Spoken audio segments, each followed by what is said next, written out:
Hello student, welcome to Daksha e classroom. हम लोग discuss करेंगे FST 18। आई होप कि आपने पेपर अच्छा किया होगा। इसमें क्वेश्चंस जो है इजी भी रखे गए थे और कुछ डिफिकल्ट भी क्वेश्चंस रखे गए थे। कुछ कॉन्सेप्चुअल थे, कुछ न्यूमेरिकल थे। तो ओवरऑल जो पेपर वन था, पेपर वन जो है अगर कंसीडर करें तो एक मिक्स टाइप का है क्वेश्चन, जिस तरीके का एक्सपेक्ट किया जा सकता है जेई एडवांस की तरफ से। तो आइए देखते हैं क्वेश्चन वन में आपसे क्या पूछा हुआ है। इन क्वेश्चन वन राइट, एक सिंपल सा प्रॉब्लम है। क्या दिया हुआ है कि an ideal gaseous sample at initial condition P not V not at T not, ये इनिशियल कंडीशन दिया हुआ है।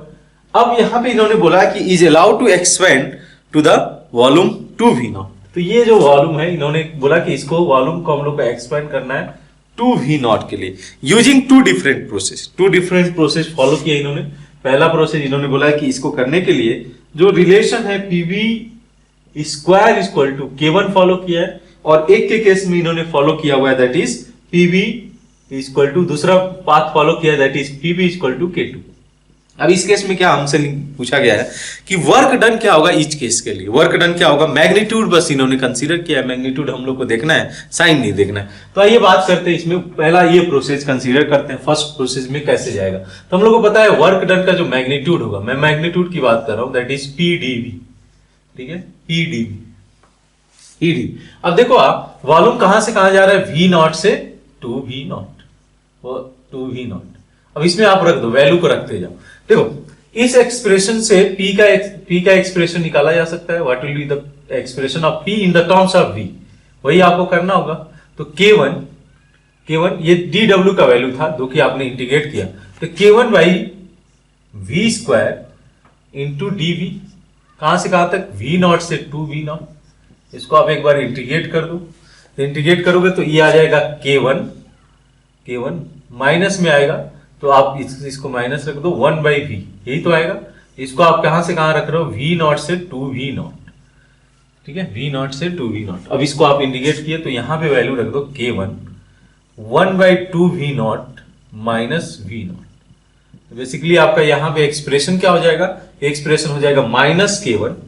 इसको अगर आप सॉल्व करते हो, यहां पे हो जाएगा V नॉट, एक्चुअली माइनस आएगा तो मैं क्या करता हूं, इसको हम लोग कंसीडर कर लेते हैं 1 by 2V not, minus minus get cancel, क्योंकि इसको करोगे तो ये 1 बाई 2V नॉट ही आएगा माइनस साइन के साथ में। तो अब इसलिए यहाँ पे माइनस माइनस कैंसिल हो जाएगा, यहाँ पे आ गया ये।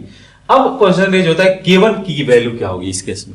K1 हम लोग अगर रखें तो K1 इक्वल टू ये नहीं माना जा सकता है, K1 इक्वल टू, क्योंकि यहाँ पे भी तो ये वैलिड होगा P not V not square, ये रखा जा सकता है। तो K1 को ले जाके यहाँ पे रख दो। K1 की वैल्यू जो हम लोग निकाल रहे हैं, K1 equal to P not V not का स्क्वायर। इस वैल्यू को आपको यहाँ पे लाके रख देना है बस। तो K1 की जगह पे अगर मैं रख दूं तो ये हो जाएगा P नॉट V नॉट का square divided by 2V not. Simple है, V नॉट गेट कैंसिल, ये वैल्यू आपको दे देगा P not V not by 2।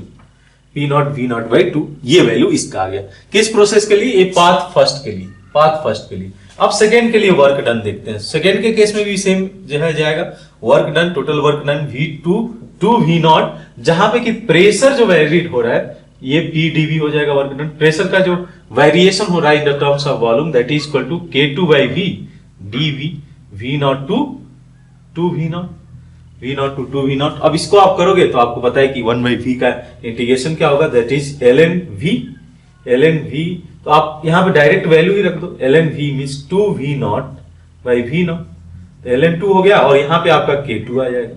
अब देखो आप यहाँ पे ये वैल्यू क्या हो जाएगा, K2 की वैल्यू हम लोग अगर यहाँ पे रखें तो K2 equal to P not V not, क्योंकि आप इनिशियल कंडीशन रख के भी तो ये सेटिस्फाई करेगा। एंड पॉइंट रखोगे P नॉट V नॉट, तभी तो ये सेटिस्फाई करेगा।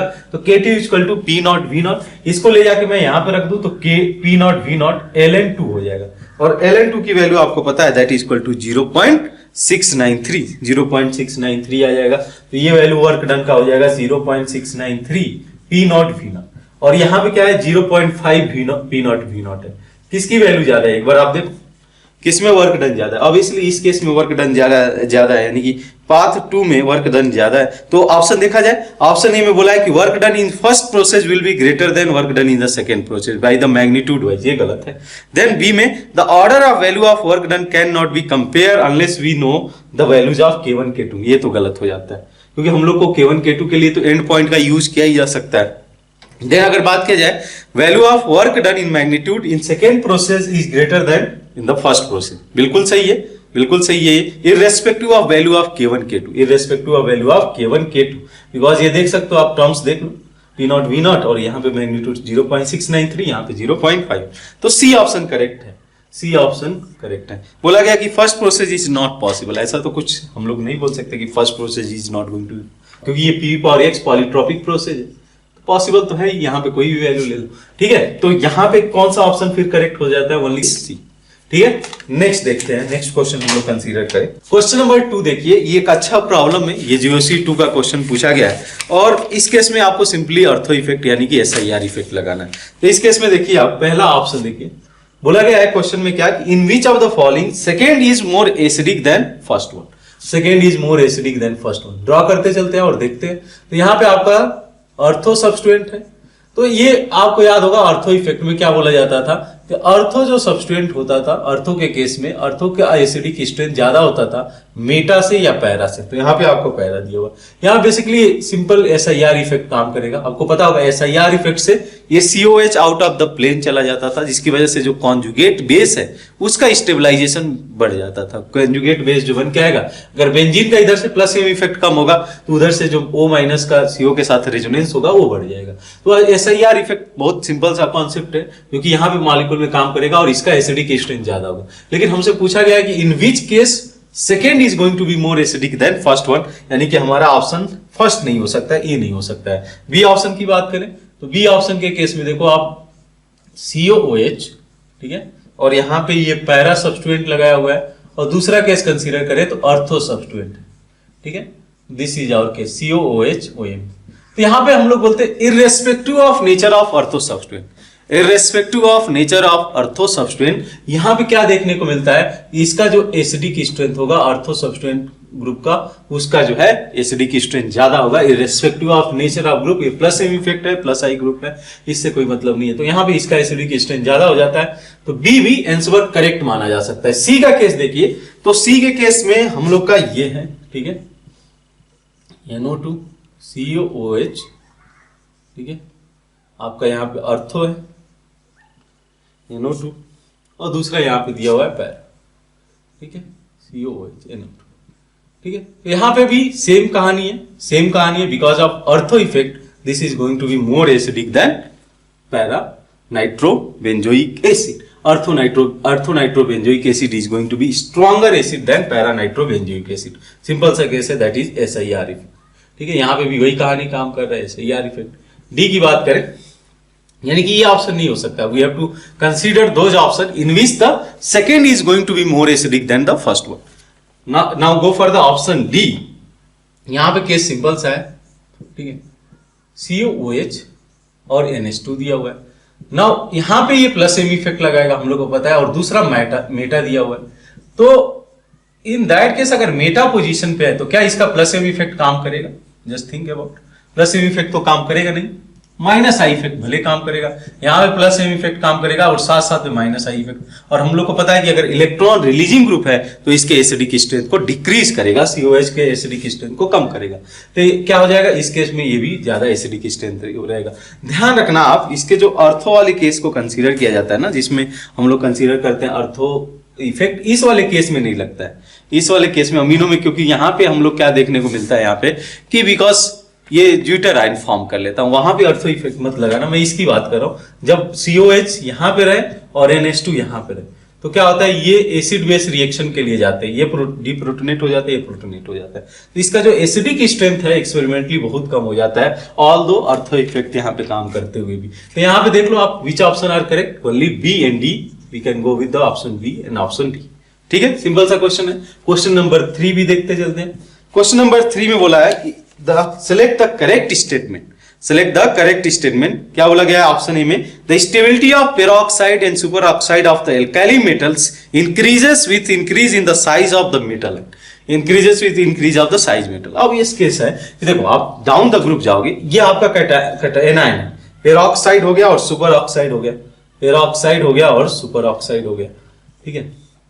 ये जो है लार्जर एनायन, इसको हम लोग लार्जर एनायन में कंसीडर करते हैं, ठीक है। अब larger anion will be stabilise by larger cation, ठीक है। जिस तरीके से मतलब स्मॉलर कैटायन और स्मॉलर एनायन की जो लैटिस होती है वो स्ट्रॉन्गर होती है, लार्जर कैटायन और लार्जर एनायन की जो लैटिस होती है वो भी स्ट्रॉन्गर होती है, क्योंकि इनके बीच में जो स्टेबलाइजेशन होता है वो स्ट्रॉन्ग होता है। अब यहां पे भी केस वही सेम कहानी है कि अगर मैं डाउन द ग्रुप जाऊं, राइट, किसके लिए बात किया गया इसमें, increase the size of the metal, alkyl metal के लिए। तो अगर डाउन द ग्रुप जाओगे तो साइज ऑफ द कैटायन तो बढ़ेगा ना, सोडियम पोटेशियम इस तरीके से आप कंसीडर कर रहे हो, तो इस डाउन द ग्रुप तो बढ़ते जाएगा, rubidium CGF down the group बढ़ेगा तो स्टेबलाइजेशन बढ़ेगा, larger cation will stabilise larger है ना, तो जो है ये ज्यादा स्टेबल होगा। और इस केस में हम लोग देखते भी हैं कि इजिली ये पेरोक्साइड या सुपर ऑक्साइड फॉर्म कर लेता है, तो ये option is correct, no doubt.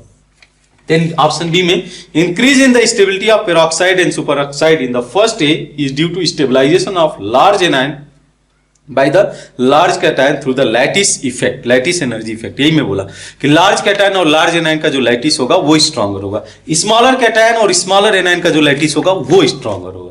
तो अभी वही केस आपको कंसीडर करना है इसमें, इस केस में वही रिजल्ट देखने को मिल रहा है कि इसका जो पेरोक्साइड सुपर ऑक्साइड है वो ज्यादा स्टेबल रह रहा है, लैटिस उसकी ज्यादा स्ट्रॉन्गर हो रही है, तो इस केस में बी भी करेक्ट हो जाता है। मतलब ए स्टेटमेंट करेक्ट है ही, बी उसका एक्सप्लेनेशन है, तो बी भी करेक्ट हो जाएगा। सी के केस में बोला है the low solubility of lithium fluoride is due to high lattice energy. अब यहां पे देखो लिथियम है और फ्लोराइड है, तो लिथियम के केस में क्या देखने को मिलता है, स्मॉलर कैटायन है और फ्लोराइड स्मॉलर एनायन है, इनके बीच में भी जो लैटिस होगा बहुत स्ट्रॉन्गर होगा, यानी कि लैटिस एनर्जी बहुत हाई होगी, तो इसका भी जो सॉल्युबिलिटी होगा कम हो जाएगा। बिकॉज अगर सॉल्युबल होना है तो लैटिस एनर्जी को कम होना पड़ेगा इसके हाइड्रेशन एनर्जी से, ठीक है। जितना ज्यादा हाइड्रेशन एनर्जी उतना ज्यादा लैटिस एनर्जी। अब इन दोनों में तो है एक तरीके से फाइट है, जो भी ज्यादा जीत जाएगा उसको कंसीडर किया जाएगा। अगर लैटिस एनर्जी विन कर जाता है ओवर द हाइड्रेशन एनर्जी, तो in that case that is not going to dissolve in the water. अगर हाइड्रेशन एनर्जी जीत जाता है ओवर द लैटिस, तो जो है इजिली डिजॉल्व हो सकता है। तो यहाँ पे क्या देखने को मिलता है, in the case of lithium fluoride the lattice energy is very high due to larger smaller cation and the smaller anion, and because of that effect it is not going to dissolve in the water, ठीक है। Then where is the low solubility of caesium iodide. Caesium iodide के case में भी क्या देखने को मिलेगा, ये भी जो लैटिस होगा उतना ज्यादा स्ट्रॉन्गर तो नहीं होगा, ठीक है, but due to smaller hydration energy, जो हाइड्रेशन एनर्जी है बहुत कम होगा, जो हाइड्रेशन एनर्जी है इस केस में बहुत कम होगा, उतना ज्यादा नहीं होगा। तो आई थिंक ये भी स्टेटमेंट हम लोग करेक्ट ले ही सकते हैं, सी करेक्ट। देन दिया हुआ है डी में NaOH क्रिस्टल आर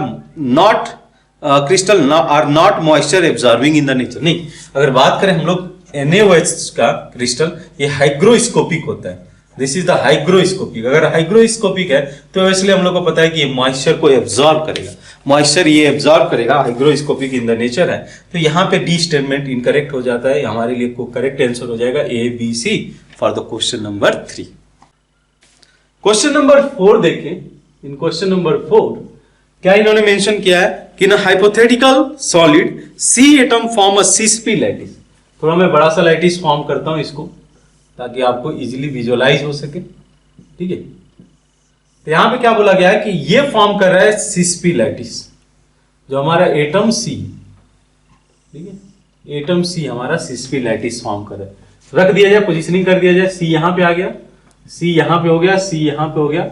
C/Sp है तो कॉर्नर पे जाएगा, कॉर्नर पे और कहां पे एंटर करेगा, ये एंटर कर जाएगा आपका फेस पे। C/Sp है तो यही तो जाएगा, 8 कॉर्नर पे गया और उसके अलावा फेस पे जाएगा, तो ये फेस पे मैं कंसीडर कर लेता हूं, इस फेस पे कंसीडर कर लेता हूं, और उसके अलावा ये बैक जो फेस है उस पे और ये जो फेस है उसको कंसीडर कर लिया जाए, ठीक है। थोड़ा सा आप जो है ड्राइंग को आप ध्यान में रखना मेरे।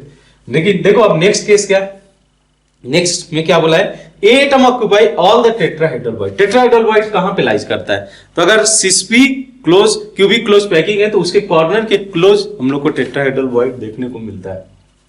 इन दैट केस जो ए का पोजीशनिंग होगा, ए एटम जो ऑक्यूपाई करेगा यहां पे ऑक्यूपाई करेगा, मैं ड्रॉ कर देता हूं, ऐसे यहां पे ऑक्यूपाई करेगा, ए एटम यहां पे ऑक्यूपाई करेगा, ए एटम यहां पे ऑक्यूपाई करेगा, कुछ ऐसे। तो बेसिकली ये अप साइड ही रहेगा, ए और ऐसे ए साइड, तो बेसिक ये रहेगा आपका टेट्राहेड्रल वॉइड, ऐसे कुछ रहेगा।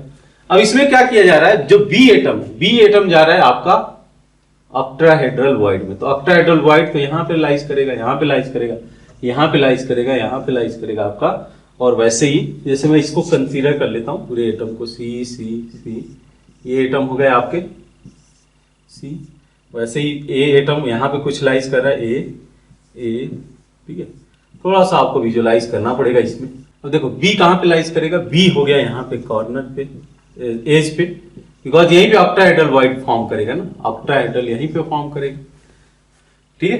कौन सा रह गया, ये रह गया और ये रह गया, ये हो गया बी एटम, और एक बीच में बी एटम रहेगा, बीच में एक बी एटम होगा। थोड़ा सा ये गंदा स्ट्रक्चर बन गया, बट ठीक है। हम लोग को क्या करना है, बोला गया कि इन्होंने एक इसमें इसको कट किया हुआ है और बोला गया कि A and B are of the appropriate size such that there is no distortion of CCP lattice, कोई भी डिस्टॉर्शन नहीं है। Now if plane is cut and shown in figure, the cross section of the plane would not be like. तो अब देखो इस case में आपको क्या करना है, सिंपली उस प्लेन को कंसीडर करना है। तो मैं अगर क्रॉप करता हूं इसको, तो ये वाला पार्ट चला जाएगा, ये वाला पार्ट यहां से उड़ जाएगा लाइक दिस, ये वाला पार्ट चला जाएगा, ये पार्ट चला जाएगा आपका, क्योंकि इसको ऐसे ही क्रॉस किया गया, ठीक है। अब इस प्लेन पे देखना, आप बेसिकली आपको इस प्लेन पे देखना है कि क्या क्या एटम लाइज कर रहा है, ठीक है। इस प्लेन पे आपको देखना है। ये हो गया आपका सी, बैक द प्लेन यहाँ पे था, और ये कुछ ऐसे बन के आ रहा है, ठीक है। अब देखो किस तरीके से एटम इस पे प्लेस्ड है, किस तरीके से एटम यहाँ पे प्लेस्ड है। एक्चुअली ये फेस वाला पार्ट था, तो फेस पे तो एक बीच में सी भी आ जाएगा, ये आधा हिस्सा है। तो इसको मैं इसको प्लेन को विजुअलाइज कर रहा हूँ, इस प्लेन को मैं विजुअलाइज करना चाह रहा हूँ। ये बैक द प्लेन है, तो ये वाला हटा दो, जो प्लेन दिख रहा है मुझे वो उसी की बात करनी है। ये प्लेन हटा दो, ठीक है, ये प्लेन आप हटा दो। तो अब कंसीडर करना आप किस तरीके से इसमें पोजिशनिंग हुई है। तो ये हो गया आपका सी एटम, दूसरा सी एटम ऐसे, और तीसरा सी एटम ऐसे, ठीक है। ये यहां से कॉर्नर से आया, एक कॉर्नर से, और ये फेस से आ गया। उसके बाद हम लोग क्या कर रहे हैं, इसमें बी एटम का प्लेसिंग हुआ है। यहाँ पे बी एटम है, बी एटम एक सेंटर पे था जो कट हुआ, तो बी कुछ ऐसे जाएगा, बी एटम कुछ ऐसे आपका एंटर करेगा, ठीक है। उसके बाद वंस अगेन सी का ऐसे टच होते हुए बन जाएगा। अब इसमें ए एंट्री किया हुआ है, ए कहां पे आया हुआ है इसको आप देख लो। ए जो एंट्री किया हुआ है, ये यहां पे गया है, ये ठीक है। एक तो यहां पे गया होगा, इस केस पे यहां पे आया होगा, हर कॉर्नर पे एक एक दिखा होगा, तो ये यहां पे आ गया, एंट्री कर गया, ये यहां पे आ गया, ये यहां पे आ गया, ठीक है। ये हम लोग का एग्जैक्ट लुक लाइक्स ये क्रॉस सेक्शन दिखेगा। तो हम लोग को वही पता करना है, क्या बोला गया है कि now if the plane is cut as shown in the figure, the cross section of plane would not be like। तो ये तो दिख किसके जैसे दिख रहा है, आप देखो तो सी ऑप्शन में जो स्ट्रक्चर बनाया हुआ वैसे दिख रहा है। तो यानी कि इन दैट केस आपका ऑप्शन ए, ऑप्शन बी और ऑप्शन डी नहीं हो सकता है। ये तो क्लियर है, option A, option B, option D नहीं हो सकता है। क्वेश्चन नंबर 5 देखिए, ठीक है, क्लियर है ये। तो यहाँ पे पोजिशनिंग जैसे जैसे किया है विजुअलाइज कर सकते हो, एक्चुअल में आप विजुअलाइज कर सकते हो, ड्रॉ करने की भी स्ट्रक्चर जरूरत नहीं है उतनी ज्यादा, आप विजुअलाइज कर सकते हो, ठीक है। तो इस केस में हम लोग का आंसर हो जाएगा ए बी डी। नेक्स्ट देखना, बोला गया कि voice temperature of van der Waals gas is 350 kelvin, which of the following statement is correct. Voice temperature हमारा आता है A/RV। वॉइस टेम्परेचर वो टेम्परेचर होता है जिस टेम्परेचर पे पार्टिकुलर गैस कुछ रेंज ऑफ प्रेशर के लिए आइडियल गैस बिहेवियर रखता है, कुछ रेंज ऑफ प्रेशर के लिए आइडियल गैस बिहेवियर रखता है ये टेम्परेचर पे। तो A/RV की वैल्यू दिया हुआ है 350। अब ऑप्शन देखो आप, इस केस में क्या क्या दिया हुआ है, the gas can not be liquefy at 300 kelvin. ये तो लिक्विफिकेशन किससे पता चल पाएगा, क्रिटिकल टेम्परेचर से। तो क्रिटिकल टेम्परेचर होता है हमारा 8A/27 RV, 8A/27 RV, ठीक है। तो ये हो जाएगा आपका, अगर A/RV की वैल्यू वहां से रख दिया जाए, 8/27 इंटू 350, ठीक है, 350। ये अगर आप कैलकुलेट करोगे तो नियर बाई 100 के आसपास में आएगा, 100 के आसपास। मुझे एग्जैक्ट कैलकुलेट नहीं करना है, बट ये जा रहा है कुछ 10 से ज्यादा जा रहा है और ये 8 से कम है, ठीक है। तो 8 इंटू सम 10 से ज्यादा वैल्यू हमको 100 के क्लोज वैल्यू देगा, बिकॉज एग्जैक्ट वैल्यू नहीं चाहिए। क्या बोला गया है कि इसमें the gas can not be liquefy at 300 kelvin, the gas can not be liquefy, बिल्कुल करेक्ट है। लिक्विफिकेशन के लिए आपको क्या चाहिए, क्रिटिकल टेम्परेचर से लेस टेम्परेचर चाहिए। The temperature should be less than critical temperature for liquefaction, but यहाँ पे तो एक क्राइटेरिया फुलफिल ही नहीं कर रहा है। तो लिक्विफिकेशन से ज्यादा है, जो टेम्परेचर है वो ज्यादा है 300 केल्विन, तो इस पे लिक्विफाई नहीं किया जा सकता है। Option A is correct. B की बात करें, this can be liquefied at 150 kelvin, once again फिर हम लोग क्रिटिकल टेम्परेचर पे जाएंगे। तो 150 भी टेम्परेचर ज्यादा होगा आपके क्रिटिकल टेम्परेचर से। तो बेसिकली इस तरीके से कुछ कर्व में जाता है, इस पर्टिकुलर टेम्परेचर पे ये क्लोज टू Z=1 के क्लोज जाता है फॉर द इसकी मैं बात करूं, पर वाइल्ड टेम्परेचर के केस में ये जो कर्व है ना कुछ इस तरीके से एग्जैक्टली जो है क्लोज जाता है इसके, ठीक है, और आइडियल गैस बिहेवियर दिखाता है। तो ये आप बी ऑप्शन इनकरेक्ट हो जाता है। अब देखना, the gas show negative deviation at low pressure and 275 kelvin. तो 275 केल्विन की बात किया जाए तो अगर लो प्रेशर होगा तो ऑब्वियसली ये नीचे वाला जो कर्व होगा ना ऐसे घुस जाएगा, ऐसे कुछ क्रॉस करेगा, और जैसे ये टेम्परेचर बढ़ाओगे ऐसे कुछ ये क्रॉस करेगा, एक पॉइंट पे जाके ऐसे क्रॉस कर सकता है। जैसे ही आप टेम्परेचर बढ़ाओगे यहां से ये जाके ऐसे कुछ करेगा, ठीक है। तो टेम्परेचर बढ़ाओ जाओगे तो ये जो है ऊपर चलते जाएगा। तो ये पार्टिकुलर टेम्परेचर है जिसपे कि आपको क्या देखने को मिलता है as a ideal gas behaviour over the range of pressure. Vice temperature वो टेम्परेचर है over the range of pressure आपको आइडियल गैस बिहेवियर देखने को मिलेगा। तो अब देखो लो टेम्परेचर पे कर्व ऐसे जाएगा, हाई टेम्परेचर पे कर्व ऊपर से चला जाएगा। तो इन दैट केस क्या बोला है, the gas show negative deviation at low pressure and 275 kelvin. तो 275 केल्विन तो इधर से आएगा, इधर से क्लियर होगा। तो अगर लो प्रेशर आपने लिया तो यहाँ पे तो नेगेटिव डेविएशन ही दिख रहा है, यहाँ पे तो नेगेटिव डेविएशन ही दिखा रहा है। फिर डी ऑप्शन में बोला गया कि the gas show positive deviation at any pressure at 400 kelvin. तो 400 केल्विन तो हमारा ज्यादा इससे ना, 400 केल्विन तो 350 यानी कि टीवी से तो ज्यादा है। तो ये क्रॉस करेगा, ये ऊपर से जाएगा। अगर ऊपर से जाता है तो ऑब्वियसली हम लोग को क्या देखने को मिलेगा कि हमेशा ये पॉजिटिव डेविएशन दिखाता रहेगा। तो कौन सा ऑप्शन करेक्ट हो जाएगा, ये तो करेक्ट है ही, ए के साथ सी और डी ऑप्शन भी करेक्ट हो जाएगा क्वेश्चन नंबर 5 के केस में। क्वेश्चन नंबर 6 देखते हैं। क्वेश्चन नंबर 6 के केस में देखिए क्या क्वेश्चन पूछा गया है। इसमें आपको क्या बताना है कि which of the following species or molecule have sp3d2 hybridization of central atom with the permanent dipole moment। तो 1 by 1 स्ट्रक्चर कंसीडर कर लेते हैं, बिकॉज डाइपोल मूवमेंट के लिए स्ट्रक्चर तो चाहिए होगा, चाहे हाइब्रिडाइजेशन विदाउट आप स्ट्रक्चर के ड्रॉ कर दो, बट डाइपोल मूवमेंट के लिए तो चाहिए होगा। तो हम लोग कंसीडर कर लेते हैं पहले XgO6 4-। इसको अगर स्ट्रक्चर आप ड्रॉ करोगे तो ये स्ट्रक्चर कुछ ऐसे दिखेगा, ये स्ट्रक्चर कुछ ऐसे दिखेगा O- लाइक O, ठीक है। अब नो डाउट इसका हाइब्रिडाइजेशन तो sp3d2 होगा, दिख रहा है हमारे पास जो बॉन्ड पेयर है 1 2 3 4 5 6 बॉन्ड पेयर के लिए हाइब्रिडाइजेशन तो sp3d2 होगा ही। लेकिन क्या इसका डाइपोल मोमेंट जीरो होगा? नहीं जीरो होगा, ये रेजोनेंस में जाएगा ना, इस तरीके से रेजोनेंस में जा सकता है। तो all oxygen is going to be equivalent हो जाएंगे तो डाइपोल मोमेंट μ=0 हो जाएगा। हम लोग को चाहिए कि जिसका परमानेंट डाइपोल मोमेंट रहे।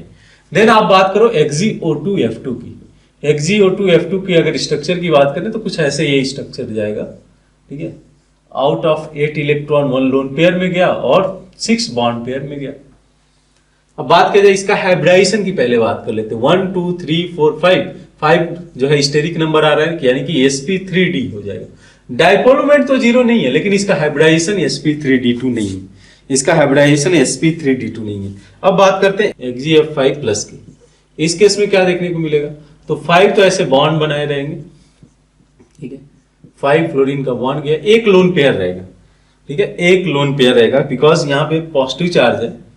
देखो 5 इलेक्ट्रॉन थे, टोटल 8 इलेक्ट्रॉन थे, पॉजिटिव चार्ज आया तो ऑब्वियसली 7 इलेक्ट्रॉन रह गए, तो 7 में से 5 बॉन्ड बनाया, एक लोन पेयर ऑफ इलेक्ट्रॉन हो गया। तो इसका हाइब्रिडाइजेशन क्या होगा, 5 बॉन्ड पेयर और 1 लोन पेयर के साथ स्टेरिक नंबर 6 आ रहा है, sp3d2 इस केस में भी हो जाएगा, sp3d2 इस केस में भी हो जाएगा। अब बात करें इसमें डाइपोल मोमेंट की, तो म्यू इस केस में कहां जीरो हो सकता है, mu is not equal to zero, C option is correct. D की बात कर लेते हैं। डी में हमारा दिया है Xgf5-, वही केस है, सिमिलर स्ट्रक्चर आपको देखने को मिलेगा, ठीक है।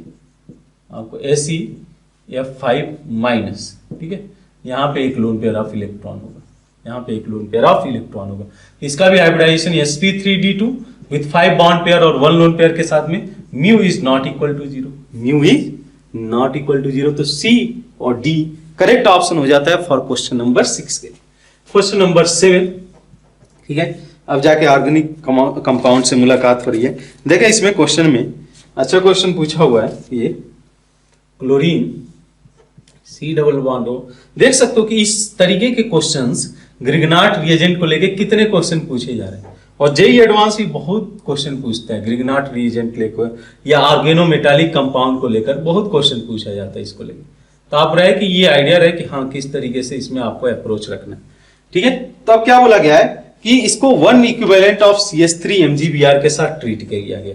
तो 1 इक्विवेलेंट किसके साथ रिएक्ट करेगा? हम लोग को पता है कि एसिड जो हैलाइड है हाईली रिएक्टिव होते हैं। Acid anhydride, acid halide, they are highly reactive. ये तो रहा हमारा एस्टर ग्रुप। तो जब आप 1 इक्विवेलेंट आप दोगे ना इसको, तो ये कन्वर्ट हो जाएगा, ये न्यूक्लियोफिलिक अटैक करेगा लाइक दिस, और यहां से Cl माइनस को निकाल देगा। तो ये बन जाएगा आपका CH3C डबल बॉन्ड O, और यहां पे आ जाएगा आपका एस्टर ग्रुप, यहां पे आपका हो जाएगा ester group, C double bond O CH3 और C double bond O CH3। लेकिन कहानी इसके बाद अभी बची हुई है। क्या बोला गया? इसको हाइड्रोलिसिस में किया गया, हाइड्रोलिसिस किया गया। तो अब इसलिए हाइड्रोलिसिस करोगे तो जो एस्टर ग्रुप है ये यहां से गायब हो जाएंगे, ये आ जाएंगे एसिड के ग्रुप में। तो CH3, इसको मैं बना दूं फिर से structure, CH3C double bond O, यहाँ पे ये एसिडिक फॉर्म में आ जाएंगे। मैं ये बोलना चाह रहा हूँ, हाइड्रोलिसिस आपने करा दिया, हाइड्रोलिसिस करा दिया तो ये COH ग्रुप आ गया, ठीक है। अब इसके साथ कहानी क्या जुड़ी रहती है कि अगर आप इसको हीट करो तो ये फेसाइल डीकार्बोक्सिलेशन में जाते हैं। फेसाइल डीकार्बोक्सिलेशन मींस जस्ट आप इजी कर दो, हीट कर दो, तो ये लो टेम्परेचर पे फेसाइल डीकार्बोक्सिलेशन में जाएंगे। क्यों जाएंगे? Alpha beta, alpha beta, beta keto acid है, बीटा कीटो एसिड है। तो जब आप हीट कर दे रहे हो ना, आप हीट कर दोगे तो देखो ये इसके रिस्पेक्ट में ये पहले फॉर्म करके आएगा। देखना थोड़ा सा स्ट्रक्चर में ड्रॉ कर देता हूं। बीटा कीटो एसिड आपने लिया तो पहले ये कुछ ऐसे आएगा, ये कुछ COH आ जाएगा, लेकिन क्योंकि ये डीकार्बोक्सिलेशन में चला जाएगा, यहां से CO2 रिलीज हो जाएगा और ये फॉर्म कर लेगा। फर्दर चूंकि आपने फर्दर हीट, ये अगर देखो तो अल्फा बीटा कीटो एसिड अभी भी बना हुआ है, तो ये फाइनली प्रोडक्ट कुछ इस तरीके से बना लेगा, C डबल बॉन्ड O, ठीक है। तो ये पूरा का पूरा प्रोसेस है। न्यूक्लियोफिलिक अटैक हुआ, यहाँ पे Cl माइनस को रिप्लेस कर दिया, हाइड्रोलिसिस किए तो आप एस्टर को एसिड में कन्वर्ट कर दिया, और चूंकि हीट कर रहे हैं तो ये बीटा कीटो एसिड है जो है फेसाइल डीकार्बोक्सिलेशन में जाएगा और CO2 गैस रिमूव हो जाएगा। तो 2 मोल्स ऑफ CO2 यहां से रिलीज हो रहा है, 2 मोल्स ऑफ CO2 यहां से रिलीज हो रहा है। अब बात करते हैं क्वेश्चन में क्या क्या पूछा हुआ है। The maximum number of ग्रिग्नाट reagent यानी कि RMgX molecule that can be consume by 1 mole of A, 1 mole of A। हम लोग को पता है कि देखो आप रिएक्ट कराओगे तो Cl माइनस तो यहां से चला जाएगा।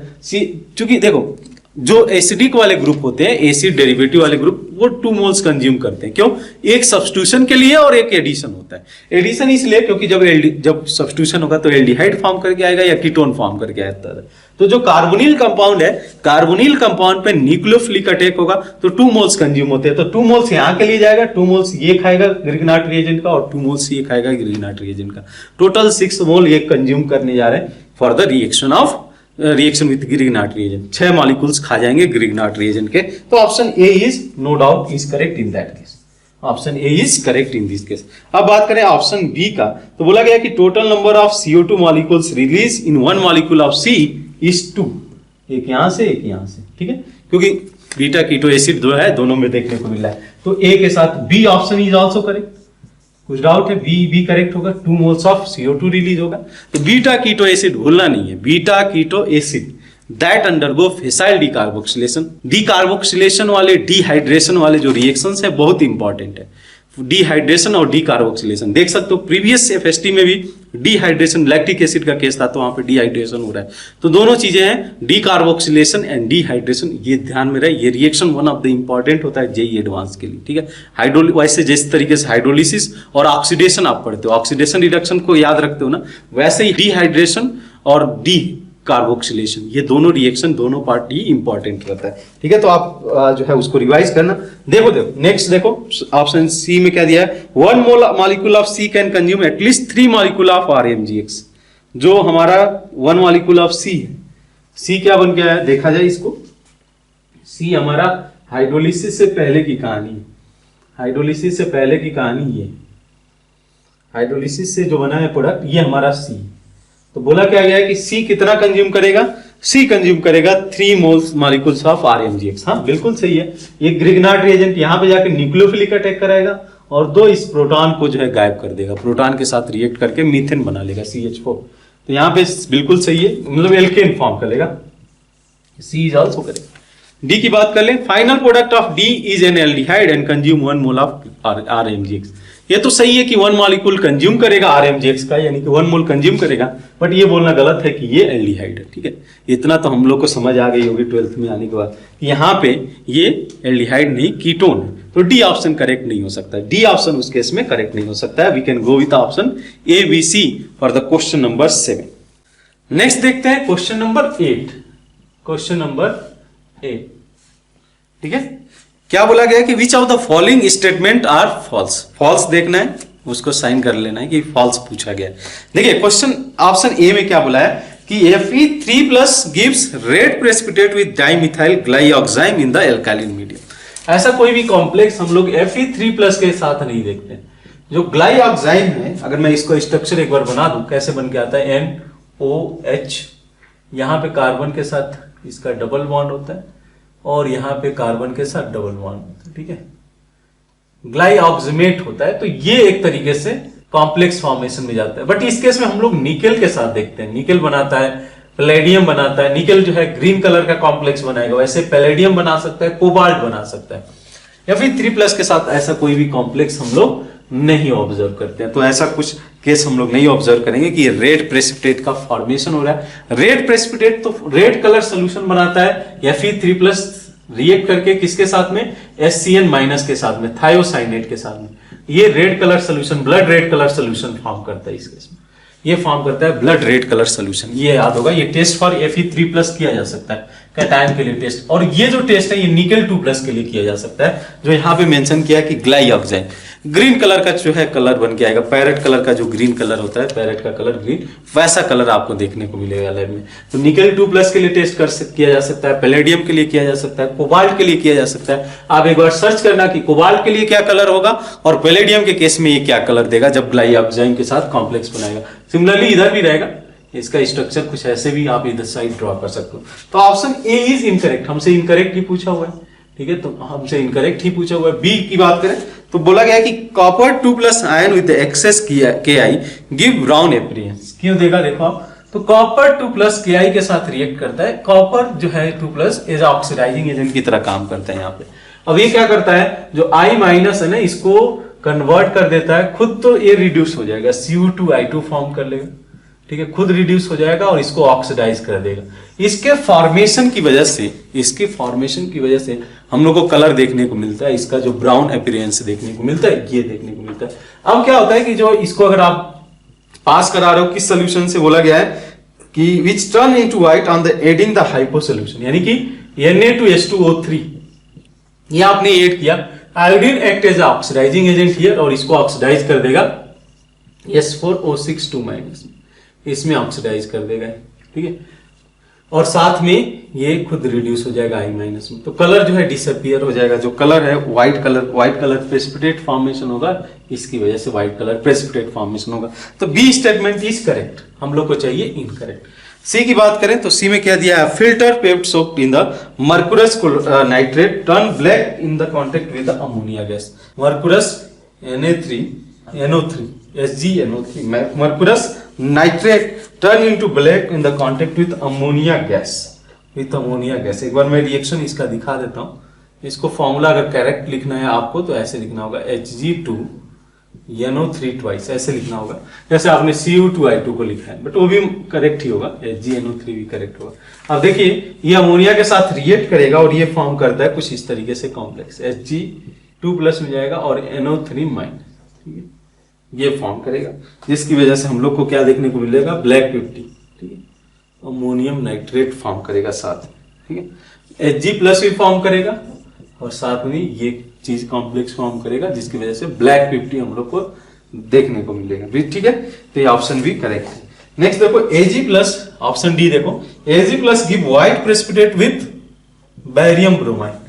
ठीक है, ऐसा तो नहीं होगा, अगर आप रिएक्शन कराओगे तो ये फॉर्म करेगा AgBr, ठीक है, व्हाइट 50 नहीं फॉर्म करेगा, AgCl व्हाइट होता है, AgBr जो है आपका पेल येलो कलर का प्रेसिपिटेट फॉर्म करता है, पेल येलो प्रेसिपिटेट यानी कि येलो प्रेसिपिटेट भी बोल सकते हैं, यानी कि ये भी ऑप्शन आपका इनकरेक्ट हो जाता है। तो इनकरेक्ट ही पूछा गया, ऑप्शन डी भी हम लोग का आंसर हो जाएगा। तो इस केस में option A, option D both will be correct, both will be false, मतलब एक तरीके से जो क्वेश्चन में पूछा गया आपसे। नेक्स्ट देखते हैं हम लोग, ठीक है। तो यहाँ पे क्वेश्चन नंबर 9 और देखिए क्वेश्चन नंबर 10 दोनों आपस में लिंक हैं, तो दोनों को हम लोग एक ही तरीके से देख लेते हैं। यहाँ पे रिएक्शन को क्या दिया गया है, इसमें रिएक्शन देखना क्या क्या रिएक्शन कराया गया है। फर्स्ट रिएक्शन, मैं पहले रिएक्शन बता देता हूं कौन सा रिएक्शन है, इस नेम रिएक्शन भी कंसीडर आप करते चलना। तो यहां पे कुछ इस तरीके से आपको कार्बोक्सिलिक एसिड दिया गया है, इसको ट्रीट किया जा रहा है SOCl2 के साथ में।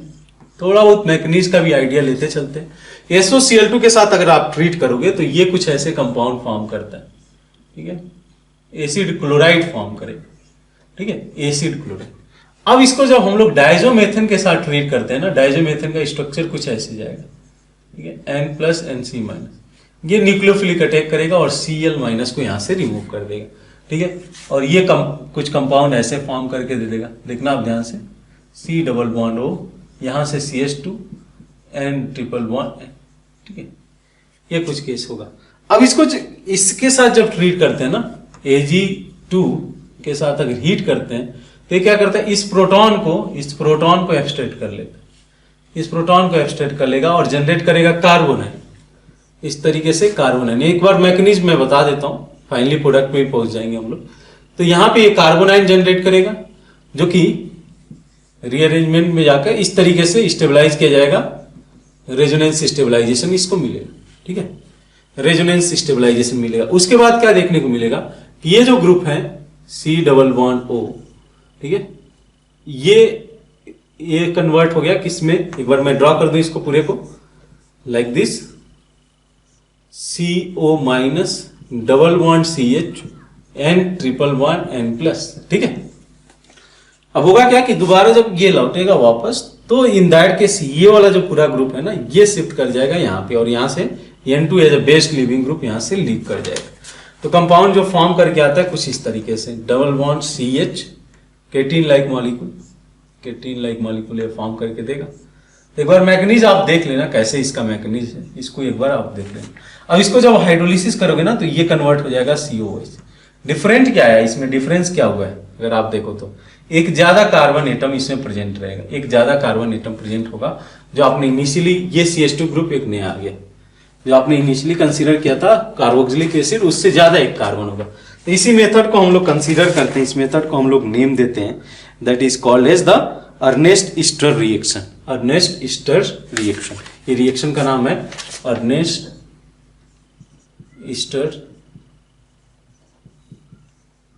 रिएक्शन। आप देख लेना इसका कि किस तरीके से रिएक्शन हो रहा है। वैसे ही नेक्स्ट देखो आप, वो नेक्स्ट केस देखो OH है, ये आपको याद है, ये AgOH के साथ ट्रीट किया जा रहा है। पहले ये सॉल्ट फॉर्म करता है, सिल्वर सॉल्ट फॉर्म करता है। जब इसको हम लोग ब्रोमीन के साथ ट्रीट करते हैं तो ये बेसिकली फॉर्म कर लेता है ब्रोमाइन, ठीक है। यहाँ पर रिएक्शन देखना, यहाँ पे भी डीकार्बोक्सिलेशन अकर होगा और रेडिकल मैकेनिज्म को फॉलो करेगा। इसको हम लोग बोलते हैं बोरोडीन-हंस-डीएकर मेथड, बोरोडीन-हंस-डीएकर मेथड, ठीक है। एक बार इसका मैकेनिज्म आप देखना कैसे ये रिएक्शन हुआ है, रिएक्शन। उसके अलावा नेक्स्ट देख लो आप, HBJ रिएक्शन है, CH3 CH2 C+O, ये तीनों के तीनों थोड़े बहुत रिएक्शंस ऐसे होते हैं जो कि देख सकते हो कार्बोक्सिलिक एसिड का, सभी कार्बोक्सिलिक एसिड से रिलेटेड रिएक्शन है। HBJ रिएक्शन है, क्या ट्रीट किया जाता है HBJ में कि फर्स्ट PBr2, उसके बाद हम लोग कैटालिटिक अमाउंट में ले रहे हैं तो क्या करेगा, ये अल्फा पोजीशन पे ले जाके ब्रोमीन जोड़ देगा, ठीक है।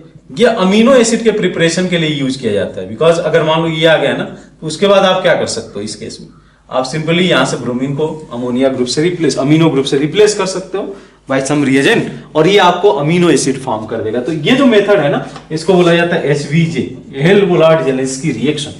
हेल-वोलार्ड-जेलेंस्की रिएक्शन, 3 नेम रिएक्शन है ये कार्बोक्सिलिक एसिड के लिए। और क्या केस है लास्ट, तो यहां पे इन्होंने क्या लिया हुआ है, ये लिया हुआ है aldehyde without any alpha hydrogen in the presence of strong base, concentrated base.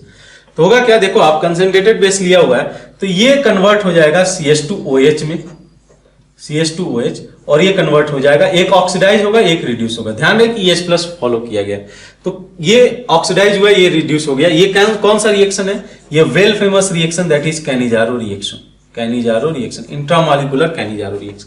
अब इसके बाद जब आप इसको हीट कर रहे हो ना, हीट कर रहे हो तो इन दैट केस ये आपस में एस्टरिफिकेशन रिएक्शन में जाएंगे और साइक्लिक रिंग फॉर्म करेंगे।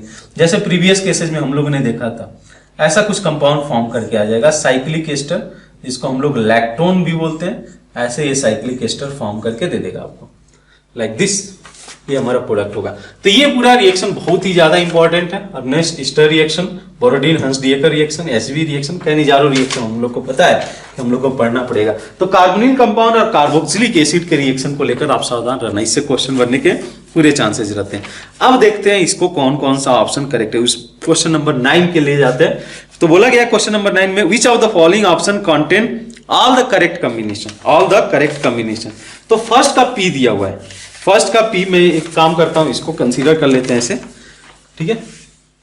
फर्स्ट के रिएक्शन के लिए पी मेंशन किया गया है। पी में क्या बोला है, substrate is unable to evolve CO2 on the treatment with the sodium bicarbonate, ठीक है। ये देखना ऑप्शन क्या दिया हुआ है पी के केस के लिए कि substrate is unable to evolve CO2 on the treatment with sodium bicarbonate. ये तो गलत है ना। पहला के केस में ये देखो, ये कार्बोक्सिलिक एसिड ही बन के आ रहा है, एक ज्यादा कार्बन एटम है बट कार्बोक्सिलिक एसिड है, तो ऑब्वियसली सोडियम बाइकार्बोनेट टेस्ट तो कार्बोक्सिलिक एसिड के साथ करेंगे तो CO2 गैस तो रिलीज होगा ही। तो ये तो ऐसे ही गलत हो जाता है, आपको करेक्ट कॉम्बिनेशन के लिए जाना है। नेक्स्ट, तो फर्स्ट का पी भी, बी ऑप्शन भी वही है, आप इन दोनों को हटा के सी ऑप्शन पे जंप करो। तो फर्स्ट का एस देखो, फर्स्ट का एस क्या दिया हुआ है, parent chain length increases in the final product. बिल्कुल, ये कार्बन बढ़ गया है parent chain in the case of the first, तो पैरेंट चेन में एक कार्बन बढ़ गया। देन उसके अलावा और भी मैच करा लेते हैं। सेकेंड का यू दिया हुआ है, सेकेंड का यू में क्या आ जा रहा है आपका, तो product obtain with the lesser number of carbon atom as a compare to parent reactant. तो इस केस में देखो ऑब्वियसली यहाँ पे जो डीकार्बोक्सिलेशन हुआ है, कौन सा रिएक्शन है, बोरोडीन हंस डीएकर मिश्रण। यहाँ पे जो COH ग्रुप है वो हट गया आपका, COH ग्रुप, ये थोड़ा सा मैंने गलत दिखा दिया, एक कार्बन लेस होगा, सॉरी एक कार्बन इस केस में लेस होगा। ये यहां से CO2 के फॉर्म में चला जाता है, CO2 के फॉर्म में एलिमिनेट हो जाता है, तो ये भी ऑप्शन करेक्ट है। थर्ड का आर देखो, थर्ड के केस में आर क्या है, आर हमारा है residue mixture obtain in the final product.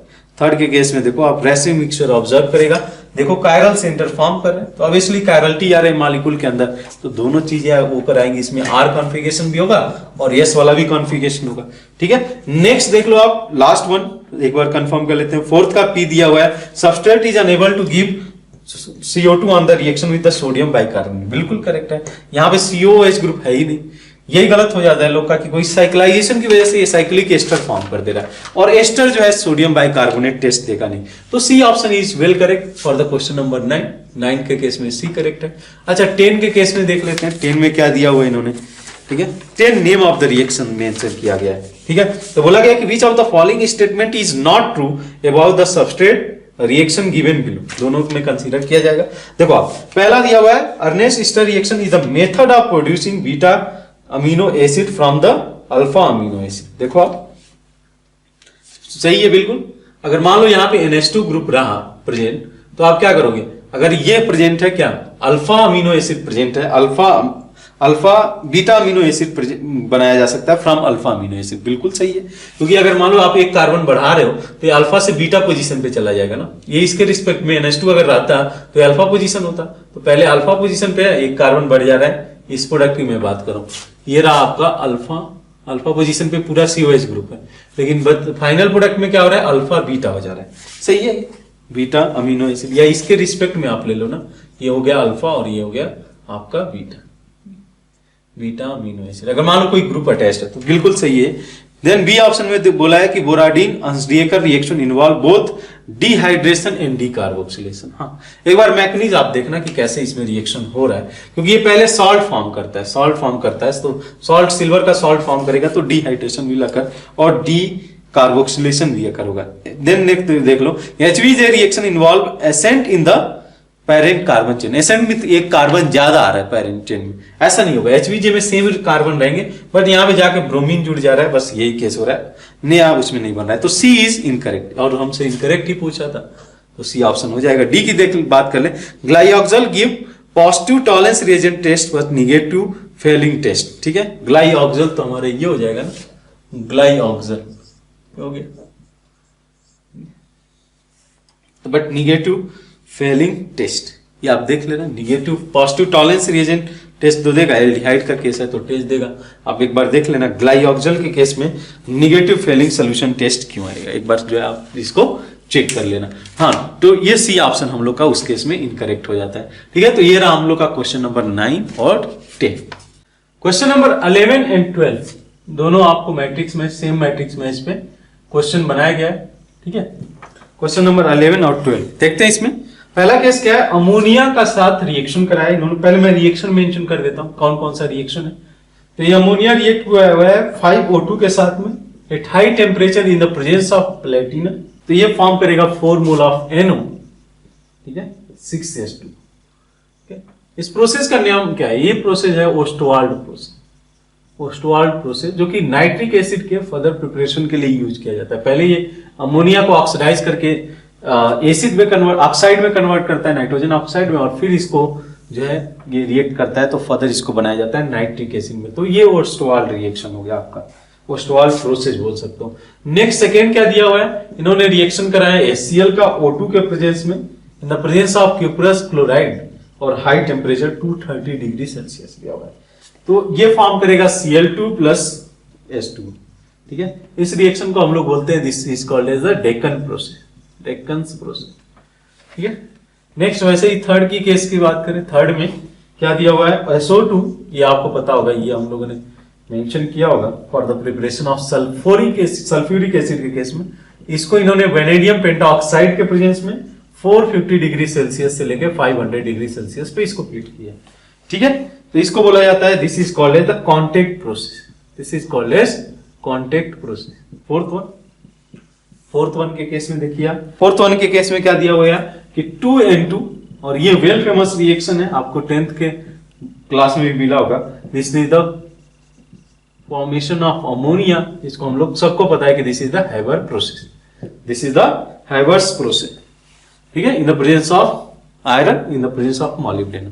एक जो है प्रोमोटर की तरह काम करता है, ये देखना आप, मॉलिब्डेनम, और एक कैटलिस्ट की तरह काम करता है, इन दोनों में से। तो बोला गया कि which of the following option contain all correct combination, all correct combination. First का P दिया हुआ है इन्होंने, फर्स्ट का P दिया हुआ है, तो फर्स्ट के P में क्या आंसर आ जाएगा, कॉन्टेक्ट प्रोसेस। गलत है, this is not contact process, तो वो उसको वहीं पे हटा देते हैं। फर्स्ट को भी हटा सकते हो और थर्ड को ऑप्शन को भी हटा सकते हो, डी ऑप्शन के लिए भी जाते हैं, और इवन की डी ऑप्शन भी गलत ही हो जाता है। तो फर्स्ट का Q ऑप्शन आप कंसीडर कर सकते हो। क्या दिया हुआ है, फर्स्ट का ओस्टवाल्ड प्रोसेस, सही है। और भी मैच करा ले, सेकंड का R दिया हुआ है, सेकंड का R that is Deccan process, बिल्कुल सही है। थर्ड का क्या इन्होंने मेंशन किया हुआ है, थर्ड का P मेंशन किया हुआ है, दैट इज कॉन्टेक्ट प्रोसेस, बिल्कुल सही है। और फोर्थ का S दिया हुआ है, दैट इज हैबर प्रोसेस, ये भी करेक्ट है। फोर्थ का हैबर प्रोसेस दिया हुआ है, तो यानी कि 11th के केस में आपका आंसर मिल जाएगा कौन सा, B option will be correct, option B will be correct. ठीक है, नेक्स्ट क्वेश्चन नंबर 12 में इसी पे बेस्ड दूसरा पूछा गया है। बोला गया कि which of the following option consist of both incorrect combination. तो हम लोग को देखना है कि कौन सा इनकरेक्ट कॉम्बिनेशन है। तो फर्स्ट का इन्होंने मेंशन किया है Q, फर्स्ट का Q हो गया ओस्टवाल्ड प्रोसेस, ओस्टवाल्ड प्रोसेस बिल्कुल करेक्ट है। और सेकेंड का R दिया हुआ है, सेकेंड का R दिया हुआ है, that is Deccan process, correct है। हम लोग को चाहिए इनकरेक्ट। फर्स्ट का Q सही है, फर्स्ट का Q सही है, that is Ostwald process, B option में देखो। फोर्थ का S दिया हुआ है, दैट इज हैबर्स प्रोसेस, बिल्कुल ये भी करेक्ट है। सी ऑप्शन की बात करें तो फोर्थ का S दिया हुआ है हैबर प्रोसेस, और थर्ड का P दिया हुआ है, दैट इज कॉन्टेक्ट प्रोसेस, बिल्कुल करेक्ट है। ऑप्शन डी इनकरेक्ट हो जाता है। क्वेश्चन नंबर 12 की बात करें तो option D is incorrect option. ठीक है, तो ये तो रहा हम लोग का फर्स्ट सेक्शन। जो है नेक्स्ट सेक्शन में हम लोग मूव करें, जिसमें हम लोग का इंटीजर टाइप के प्रॉब्लम है। ठीक है, इंटीजर टाइप के प्रॉब्लम की तरफ चलते हैं। क्वेश्चन 1 देखते हैं इंटीजर टाइप प्रॉब्लम में। तो यहां बोला कि an ideal gaseous mixture of ethane, that is C2H6 और C2H4 दिया हुआ है, इनका मिक्सचर है। इनका टोटल जो वॉल्यूम है 28 लीटर है। तो आप एक काम कर सकते हो, नंबर ऑफ मोल्स निकाल सकते हो, नंबर ऑफ मोल्स निकाल सकते हो PV/RT, because they have given the pressure they have given 1 atm, volume they have given 28 litre, R की वैल्यू हम लोग को कंसीडर करना है 0.8, और temperature we have to consider, that is how much, 300। ठीक है, तो इसको सॉल्व करते हो, इसको अगर आप सॉल्व करते हो तो ये आ जाएगा आपका 1.25। यानी कि अगर मैं इसको x कंसीडर करूं, इसको y कंसीडर किया जाए, ठीक है, x मोल इसको लिया गया, y मोल्स लिया गया, तो x plus y equal to 1.25। तो पहले ही हम लोग का ऑप्शन एक इक्वेशन बन गया। एक और इक्वेशन चाहिए, एक और इक्वेशन चाहिए, क्या है इक्वेशन देखें हम लोग। तो रिएक्शन देखें आप, रिएक्शन वाले पार्ट से कुछ एक्सप्रेशन निकल के आएगा। तो C2H6 reacted with oxygen will form 2 moles of CO2 plus 3 moles of H2। ठीक है, इसको बैलेंस कर लिया जाए तो 7/2x 7/2 आ जाएगा, 7/2। वैसे ही अगर C2H4 की बात करें, इसको अगर आप ऑक्सीजन के साथ कंबस्ट कराओगे तो 2 मोल्स ऑफ CO2 फॉर्म करेगा प्लस 2 मोल्स ऑफ H2। ठीक है, अगर इसको बैलेंस किया जाए तो कितना हो जाएगा, 4 + 2 ये हो जाएगा 3, यानी कि 3O2। ठीक है, तो अगर हम लोग इसको x मोल लिए हुए हैं, इसको लिया गया x, तो ये 7/2x रिएक्ट होगा, 7/2x इसके साथ रिएक्ट होगा। y अगर इसके साथ रिएक्ट होता है तो ये 3y होगा। ये तो आइडिया है आपको, ये तो आइडिया होना चाहिए। अब देखो क्या बोला गया है कि the mixture react completely with 128 gram of O2 to produce CO2। 128 gram की बात करें तो कितना ऑक्सीजन हो जाएगा, number of moles of oxygen. O2 के नंबर ऑफ मोल्स कितने हो जाएंगे, 32 से डिवाइड करोगे तो हो जाएगा 4। तो यानी कि जो एक्सप्रेशन यहाँ पे बन के आएगा, जो ऑक्सीजन कंज्यूम हुआ है इस केस के लिए, ये हो जाएगा 7/2x + 3y = 4। अब इसको आप सिंप्लीफाई कर दो तो 7x + 6y = आपका आ जाएगा ये 8। ठीक है, अब इसको आप सॉल्व कर सकते हो। सॉल्व कैसे करोगे, तो इस वाले इक्वेशन को फर्स्ट एक्सप्रेशन ये हो गया, सेकेंड एक्सप्रेशन ये हो गया, इन दोनों का यूज कर लो। तो 6x से मल्टीप्लाई कर दे, 6 से मल्टीप्लाई कर दें तो ये हो जाएगा 6x + 6y। इसको अगर 6 टाइम लिया जाए तो कितना हो जाएगा, 6 का 7.5 आ गया। तो आप देख लो इस केस में x की वैल्यू हो गई, x की वैल्यू हो गई 0.5। वैसे ही y की वैल्यू क्या हो जाएगी, यहां से कर दो, माइनस कर दो, तो y = 0.75। आपको क्या चाहिए, आपको चाहिए मोल फ्रैक्शन ऑफ C2H4 यानी कि y की वैल्यू, तो 0.75 मोल फ्रैक्शन इसका चाहिए, डिवाइड बाई 1.25 × 100। इसको 10 से मल्टीप्लाई करना है ना, हाँ 10 से मल्टीप्लाई करना है। तो ये कर लो आप, इसको कर लो, ये 0 हटा दो, 3 हो गया और ये हो गया 5, और ये 2 से कैंसिल हो जाएगा, ये आपको दे देगा 6। तो 6 will be correct answer for the question number 1। Question number 2 के केस में देखिए, क्वेश्चन नंबर 2 में ये भी एक अच्छा प्रॉब्लम है। क्या बोला है कि V1 is the volume of solution A, जिसका रेजिस्टेंस दिया हुआ है 15 ohm, is mixed with the V2 litre of B, जिसका रेजिस्टेंस दिया हुआ है 100 ओम।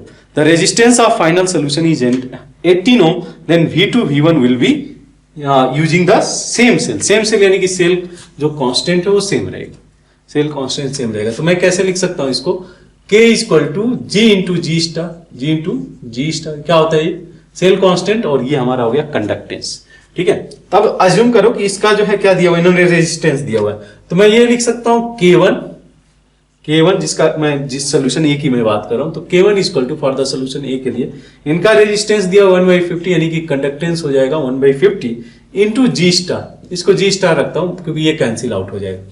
दूसरा K2 की बात करें तो K2 = how much they have mentioned conductance, resistance they have mentioned 100, conductance will be 100, that is equal to G star.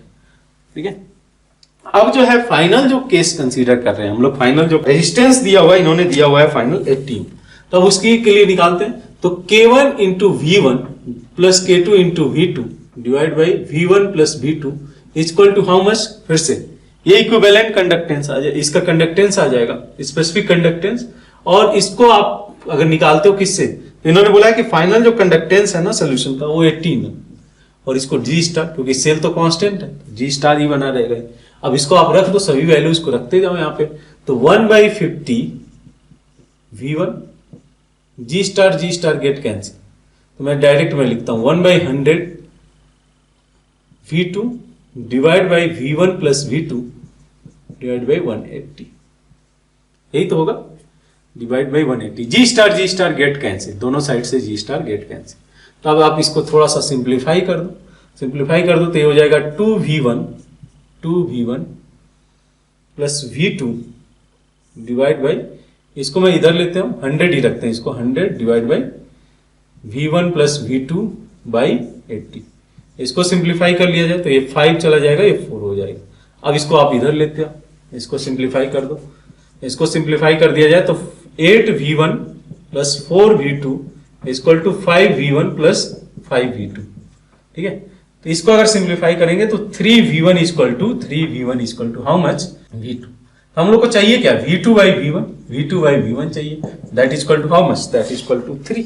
तो 3 will be correct answer for the question number 2। Next question देखते हैं, question number 3।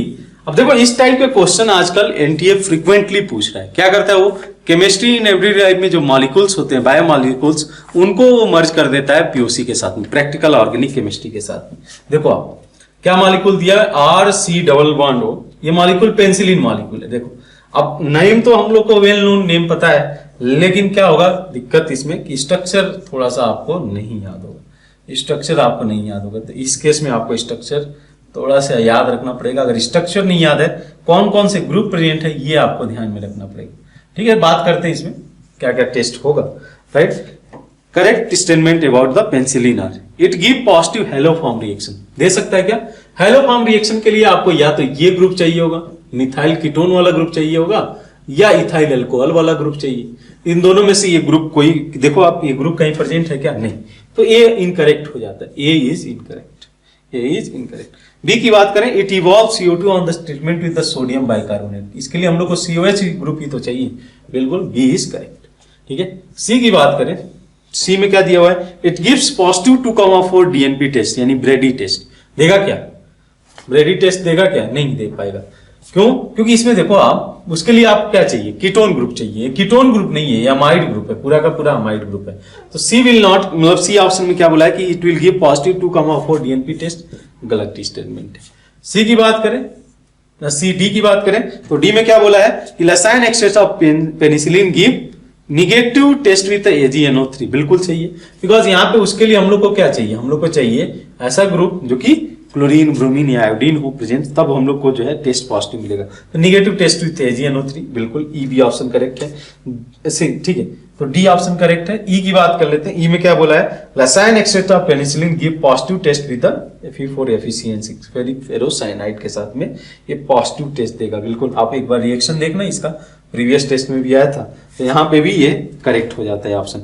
फिर दिया sodium नाइट्रोपरसाइड test, ये भी सही, because देखो ये सभी नाइट्रोजन के लिए हम लोग टेस्ट करते हैं, नाइट्रोजन के केस में टेस्ट जाएगा तो ठीक है। रसायन एक्सट्रैक्ट टेस्ट कराया जाता है नाइट्रोजन के प्रेजेंस के लिए, दोनों टेस्ट, सोडियम नाइट्रोपरसाइड टेस्ट हम लोग सल्फर के केस के लिए कराते हैं, और ऊपर वाला जो टेस्ट है नाइट्रोजन के प्रेजेंस के लिए कराते हैं। तो इसमें नाइट्रोजन भी प्रेजेंट है, सल्फर भी प्रेजेंट है, तो टेस्ट तो देगा ही। नेक्स्ट दिया हुआ है कि जो है आपका जी presence of amide group is linkage is there, हाँ बिल्कुल, यहाँ पे CONH2 ग्रुप है, CONH ग्रुप है, सेकेंडरी अमाइड प्रेजेंट है, ठीक है। और यहाँ पे टर्सरी अमाइड प्रेजेंट है, ये सेकेंडरी अमाइड है, टर्सरी अमाइड। तो आपका F के साथ G भी करेक्ट है। और H में क्या मेंशन किया है, it will give negative test with neutral ferric chloride. Neutral ferric chloride test कब कराते हैं, या तो फिनॉल के लिए या इनॉल के लिए। तो यहाँ पे ना तो फिनॉल प्रेजेंट है ना इनॉल प्रेजेंट है, ठीक है। तो आपका जो H ऑप्शन है वो भी करेक्ट होगा, बिकॉज निगेटिव टेस्ट दिया हुआ है। तो देख लो, काउंट कर लो, 1 2 3 4 5 6 option are correct in this case, 6 option are correct for question number 3। Question number 4 देखें तो क्या बोला गया है कि which of the following will give, या how many of the following will give positive isocyanide test, यानी कि कार्बिल अमीन टेस्ट कैसे पॉजिटिव आएगा। तो हम लोग को पता है कि जब 1 डिग्री अमाइन रिएक्ट कराया जाता है, चाहे वो एलिफेटिक हो या एरोमेटिक हो, 1 डिग्री अमाइन होना जरूरी है। इसको ट्रीट किया जाता है CaCl3 in the presence of KOH, जो कि कार्बिल अमीन रिएक्शन है, ये इसको कन्वर्ट कर देता है आइसोसाइनाइड में, ठीक है। इसका जो स्मेल आता है, इसकी वजह से इसको डिटेक्ट किया जा सकता है कि हाँ आइसोसाइनाइड का फॉर्मेशन हुआ है लैब के अंदर। तो इसके लिए आपको क्या देखना होगा कि किसमें 1 डिग्री अमाइन प्रेजेंट है, अमाइड नहीं अमाइन प्रेजेंट है। तो इस केस में देखो कौन सा ऑप्शन है, थर्ड में एनिलीन दिया हुआ है, बिल्कुल ये आपको पॉजिटिव टेस्ट देगा, एनिलीन देगा आपको। उसके अलावा फोर्थ ऑप्शन में भी आपको एनिलीन का ही केस दिया हुआ है, मेटा मिथाइल एनिलीन दिया हुआ है, ठीक है, ये भी सही है। और लास्ट केस देखो, फिफ्थ वन देखो आप, CH3NH2। उसके अलावा मुझे 1 डिग्री अमाइंस तो नहीं दिख रहा है, 1 डिग्री अमाइड है तो, बट अमाइड का टेस्ट नहीं है, अमाइन का टेस्ट है।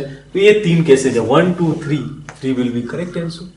क्वेश्चन नंबर 5 देखिए आप, तो इसमें बोला है कि how many geometrical isomers is possible for complex, रेडिनियम का कॉम्प्लेक्स दिया हुआ है, एसीटोन ये शायद लिया हुआ है, और साथ में SCN का ग्रुप लिया हुआ है, SCN, H2O लिया हुआ है, अमोनिया लिया हुआ है, और ये PY लिया हुआ है, ठीक है। तो इस टाइप के रिएजेंट को हम लोग ट्रीट करते हैं। ये A टाइप का है, A मेटल अगर हम लोग कंसीडर करें, A ये हो गया A B C D, ठीक है। तब आपको इसमें ज्योमेट्रिकल आइसोमर्स ही कंसीडर करना है, ऑप्टिकल नहीं। ऑप्टिकल कंसीडर करोगे तो ज्यादा आएंगे।